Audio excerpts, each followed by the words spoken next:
chog'iga MMA, kickboksing, grappling sohasi yo'nalishi, sport yo'nalishi bo'yicha sizda 10 yildan ortiq tajribaga ega trenersiz. Qanaqa eng topoviy sport ozuqalarini maslahat bera olasiz aka? Topoviy 4 ta добавкani maslahat beraman. Birinchi bu BTS. MMA-shikli, grappling, kickboksinglik uchun BTS ishlaydi.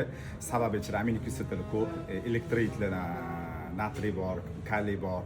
Bu organizm uchun juda ham kerakli. Ertalab turganda organizm tortishib qolmaydi, qiyshayib qolmaydi, muskullar aminokislotani ko'pinlik hisobiga ertalab bodriy bo'lib turadi. Bu birinchisi.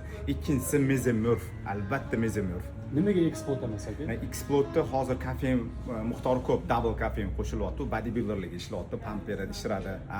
MMA shikli eksplod ichib qo'ysa, u bo'g'ilib qolyapti. Mezomorfi ichida geranium moddasi bor, beta-alanin bor, sitrulin bor, qonni aylantirib beradi, charchoqni chechiktiradi, vnoslivis beradi. O'shaning uchun mezomorf обязательно ikkinchi o'ringa qo'yaman. Uchinchi o'ringa D3, kollagen и kalsiyni qo'yaman. Sababi travmalar bizda ko'p bo'ladi, pumplar, bizribni udarlar, yugurib lov tepganda blok qo'yib qo'yadi. O'shaning hisobiga suveli yediriladi. To'rtinchisi hamma bilgandek protein, izolat, bezizolat farqi yo'q. Protein ichsa bo'ldi. Proteinsiz organizm oqsilsiz tiklanish yaxshi bo'lmaydi. O'shaning uchun 4-o'ringa protein qo'yaman.